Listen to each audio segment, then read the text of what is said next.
2024లో Britain GDP 3.4 trillions ఉంటే అదే టైంలో భారతదేశ జీడిపి 3.5 ట్రిలియన్ చేరుకోవడంతో బ్రిటన్ని క్రాస్ చేసి భారతదేశం అనేది ప్రపంచంలోనే 5వ అతిపెద్ద ఆర్థిక వ్యవస్థగా మారింది.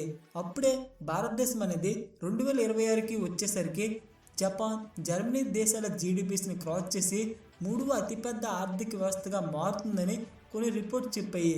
కానీ ఇప్పుడు ప్రజెంట్ని చూసుకుంటే బ్రిటన్ అనేది 4 ట్రిలియన్ల జీడిపితో భారతదేశ 5వ స్థానాన్ని సంపాదించుకొని భారతదేశాన్ని 6వ స్థానానికి నెట్టేసింది. అసలు జీడిపి అంటే ఏంటి, ఎలా మెజర్ చేస్తారు, భారతదేశం జీడిపి పరంగా 5వ స్థానం నుంచి 6వ స్థానానికి రావడానికి కారణాలు ఏంటి అనేది వీడియోలో ఎక్స్ప్లెయిన్ చేస్తాను. అంతకుముందు ప్లీజ్ సబ్స్క్రైబ్ థింక్ తెలుగు. ఇక స్టార్ట్ చేస్తాను. దేశాల ఆర్థిక పరిమాణాన్ని మెజర్ చేయడానికి జీడిపిని యూజ్ చేస్తారు. అసలు జీడిపి అంటే ఏంటి? Gross domestic product.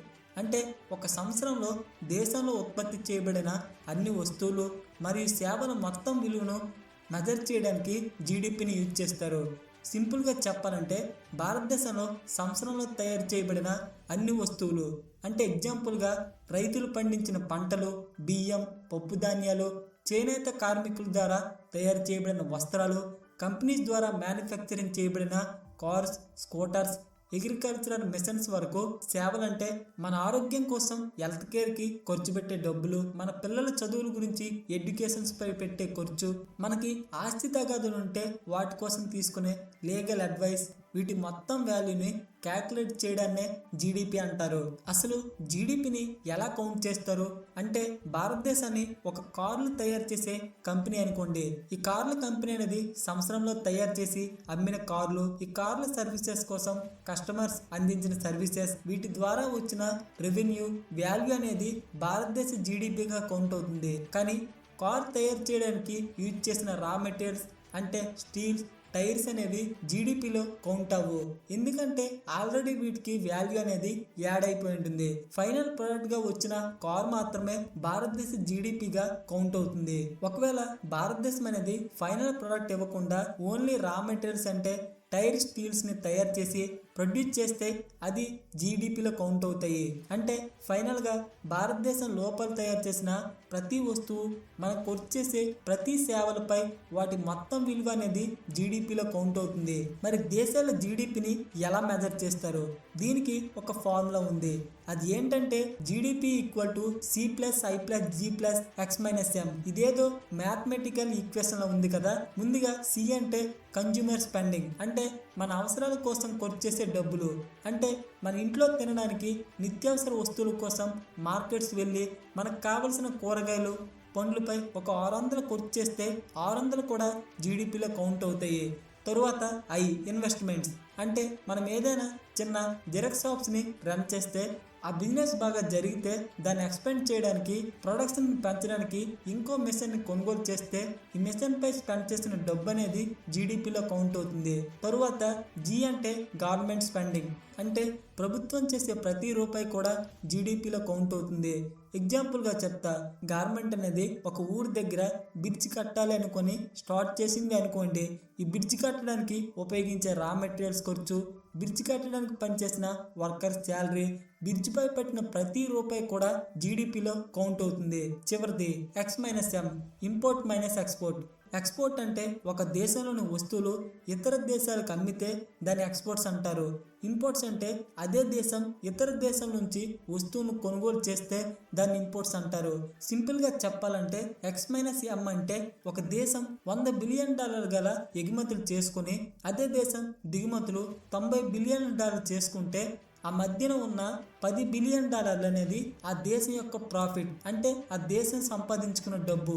ఆ డబ్బు అనేది ఆ దేశ జీడిపిలో ఇంక్లూడ్ అవుతుంది. దీన్ని బట్టి మనం ప్రతిరోజు వస్తువులపై ఖర్చు పెట్టే డబ్బు, మన బిజినెస్ ఎక్స్పెండ్ కోసం, ప్రొడక్షన్ పెంచడానికి, మెషినరీస్ పై పెట్టే ఇన్వెస్ట్మెంట్ చేసే డబ్బు, గవర్నమెంట్ ఖర్చు చేసే ప్రతి రూపాయి, దేశం యొక్క ఎగుమతులు, దిగుమతులు అనేవి ఆ దేశం యొక్క గ్రోత్ని, ఆ దేశం యొక్క డౌన్ఫాల్ని డిసైడ్ చేస్తాయి అన్నమాట.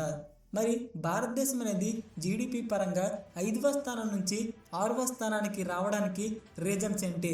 మెయిన్గా 2 రీజన్స్. ఒకటి, భారతదేశ కరెన్సీ వాల్యూ అనేది పడిపోవడం. 2, గవర్నమెంట్ బేస్ ఇయర్ని చేంజ్ చేయడం. మొదటిది, 2025లో ఒక డాలర్ వాల్యూ 85 ఇండియన్ రూపీస్గా ఉంటే ఇప్పుడు ఒక డాలర్ వాల్యూ 94 ఇండియన్ రూపీస్గా ఉంది. ఎందుకు ఇలా పెరిగిందంటే దానికి ఒక రీజన్ ఉంది.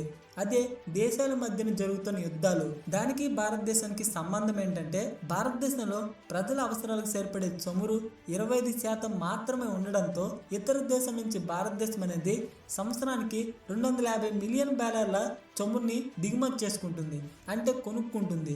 జనరల్గా అయితే ఇతర దేశం నుంచి భారతదేశం ఒక బ్యారెల్ చమురును 80 నుంచి 90 డాలర్లు కొనుక్కుంటే ఎప్పుడైతే దేశాల మధ్యన యుద్ధాలు జరుగుతాయో ఆ ఒక్క బ్యారెల్ విలువ అనేది 110 డాలర్ల నుంచి 120 డాలర్లకి పెరిగిపోతుంది. అయినా కూడా భారతదేశం అవసరానికి కొనుక్కోవాల్సి వస్తుంది.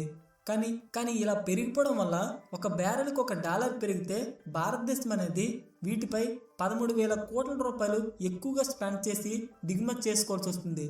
దీనివల్ల భారతదేశం ఇతర దేశాలకు వస్తువులు అమ్మి ఎగుమతి చేసిన డబ్బు కన్నా ఈ చమురుని భారతదేశం ఇతర దేశాల నుంచి ఇంపోర్ట్ చేసుకునేటందుకు పెట్టే ఖర్చు ఎక్కువగా ఉంటుంది. దీనివల్ల భారతదేశ దిగుమతి బిల్లు పెరిగిపోవడంతో భారతదేశం అనేది ట్రేడ్ డిఫిసిట్లోకి వెళ్ళిపోతుంది. ట్రేడ్ డిఫిసిట్ అంటే ఎగుమతుల కన్నా దిగుమతులు ఎక్కువ చేసుకోవడాన్ని ట్రేడ్ డిఫిసిట్ అంటారు. ఎప్పుడైతే దేశంలో చమురు ధరలు అంటే పెట్రోల్ డీజిల్ రేట్స్ పెరుగుతాయో సాధారణ ప్రజలకు కావలసిన నిత్యావసర వస్తువుల ధరలు కూడా పెరుగుతాయి. ఎందుకంటే ఈ నిత్యావసర వస్తువులు అనేవి మార్కెట్స్ రావడానికి ఉపయోగించే వెహికల్స్ కావాల్సింది డీజిల్ కాబట్టి. అంటే రేట్స్ పెరిగినప్పుడు ఆ ట్రాన్స్పోర్ట్ ఛార్జెస్ కూడా సాధారణ ప్రజలే భరించాలి. ఈ ఎఫెక్ట్ అనేది సాధారణ ప్రజలపై పడి సాధారణ ప్రజలకు కావలసిన నిత్యావసర వస్తువుల ధరలు అనేవి పెరిగిపోతాయి. దీన్నే ఇన్ఫ్లేషన్ అంటారు. అంటే సాధారణ ప్రజల యొక్క కొనుగోలు శక్తి తగ్గిపోయి మార్కెట్లో వస్తువులున్నా వాటికి డిమాండ్ తగ్గిపోవడంతో ఎకనామిక్ గ్రోత్ అనేది మరి జరగదు. అప్పటికే దేశం అనేది ట్రేడ్ డిఫిసిట్లో ఉంటే ఆ టైంలోనే భారతదేశ కరెన్సీ వాల్యూ అనేది పడిపోతుంది. అంతేకాదు IMF అనేది దేశాల యొక్క జీడిపిని అమెరికా డాలర్తో కంపేర్ చేస్తుంది. ఒక డాలర్ విలువ 94.25 ఇండియన్ పైసలు ఉండేటప్పుడు భారతదేశ జీడిపి అనేది ఆటోమేటిక్గా తగ్గిపోతుంది. రెండవది, భారతదేశం బేస్ ఇయర్ని చేంజ్ చేసింది. బేస్ ఇయర్ అంటే స్పెసిఫిక్గా ఒక ఇయర్ని డిసైడ్ చేయడం. బేస్ ఇయర్ అనేది దేశం యొక్క ఎకనామిక్ స్టాటిక్స్ని కంపేర్ చేయడానికి యూజ్ చేస్తారు.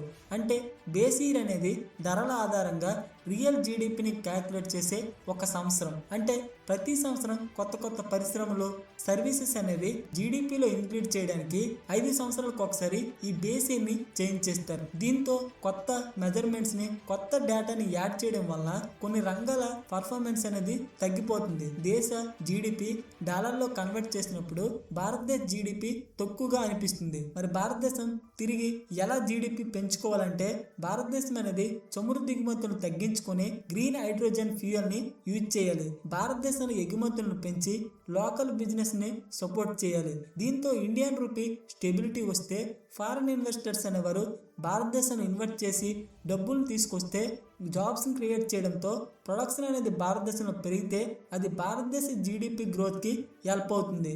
అప్పుడు భారతదేశం అనేది ప్రపంచంలోకెల్లా 3వ అతిపెద్ద ఆర్థిక వ్యవస్థగా మారే అవకాశం ఉంటుంది.